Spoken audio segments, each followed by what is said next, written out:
Thank you for tuning in to the Island Treasures podcast. We value the insights shared by our guests and host, but it's important to note that their personal experiences are intended to inform and encourage, and not to replace professional, legal, or medical advice. With that, we are ready for today's exciting episode. Hi there, I'm Alison Veney, host of the Island Treasures podcast for caregivers. And in this segment, I will be sharing some nuggets of wisdom, or shall I say treasures, from the Island Treasures treasure chest. Today we're revisiting an episode from Season 3 entitled Building the Unbreakable Caregiver, which featured Loretta Veney. Loretta is an inspirational speaker and former caregiver for her mom for 16 years. During those years, Loretta discovered a unique approach to enhance the relationship between herself and her mom, who had dementia. And that was using Lego bricks. Take a listen to the many purposes Loretta found for Lego bricks, especially relating to caregiving. What I learned right away about the Lego bricks, I guess you could say it's a conversation starter, but also for us, it was a mechanism to talk through difficult things. So whenever a boy didn't like me or I had trouble with a homework assignment, I would sit and build it out, so to speak. And my mother was very quiet, very un-Loretta-like. So when she was having a bad day at work or something, then that's how we would talk through.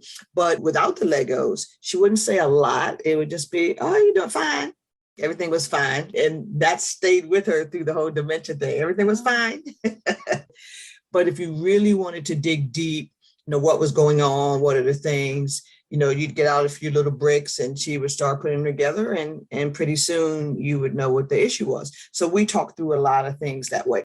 It was also my relaxation and then became a absolutely essential tool for continuing the communication with my mother.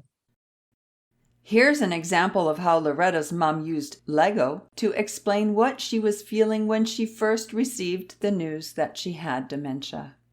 When she was actually diagnosed with dementia, she had a really hard time defining how she felt and, what her greatest fear was. I'm a sort of planner, so I wanted to know, what are you thinking? What are you feeling? I don't know. And she obviously was very upset about it.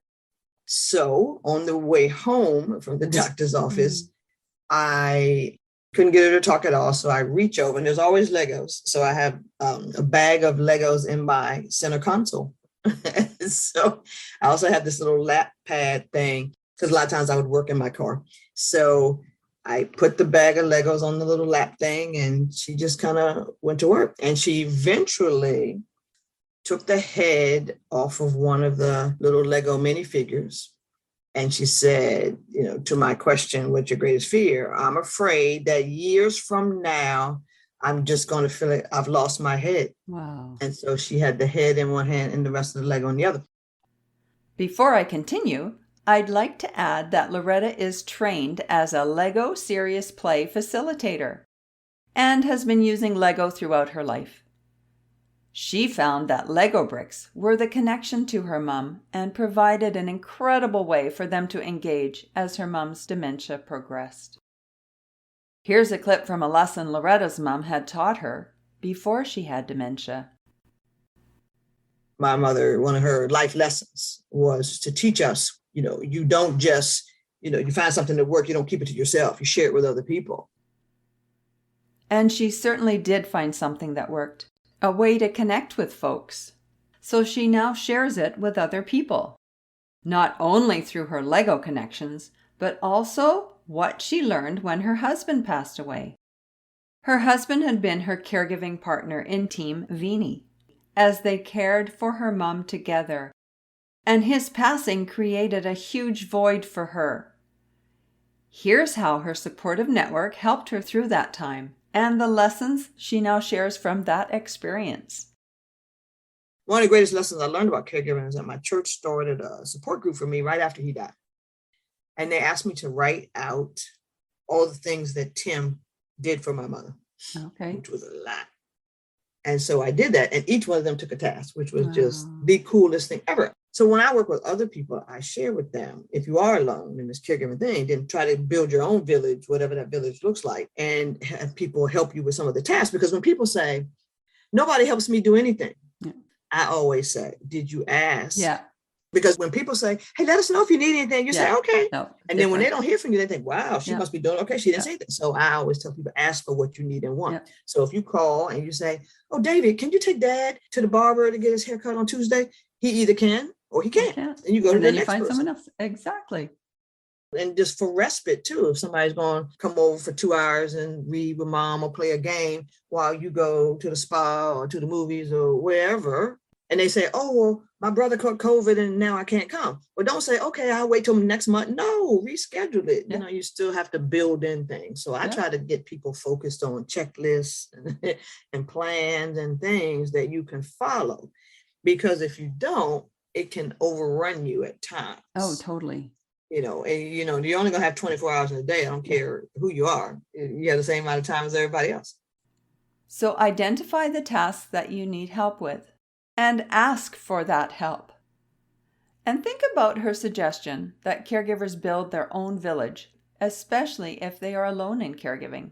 And when Loretta's husband and sister passed away, she found it wasn't helpful to tell her mom. And here's what she had to say about that.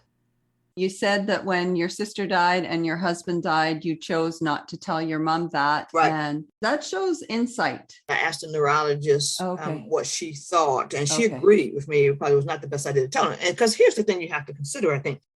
You say something and they forget it right away.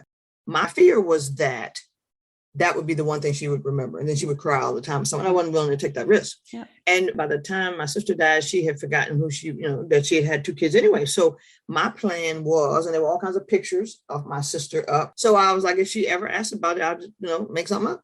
Yeah. And she never once ever asked about her. If there is a beautiful thing about dementia is that you don't have to deliver bad news. So hearing this information beforehand so that you can plan gives us something to think about. And as Loretta is a planner, here's one more nugget to share. So I just wanted other people to have their plans in place. And we had a plan for my mom every single day. Yeah. And when you have a plan, it really does allow you to handle emergencies better. So let's get started planning. Whether it's a plan to use a communication tool, such as Lego bricks, or to keep track of the multitude of caregiving tasks that you are doing, or that a caregiving partner was doing and no longer can do, so that as you build your supportive network, you can ask them for specific help, taking one or several tasks off your caregiving plate. Well, that concludes our Treasure Chest segment from the Island Treasures podcast for caregivers. Thank you for tuning in today. We'd love to hear from you. Take care.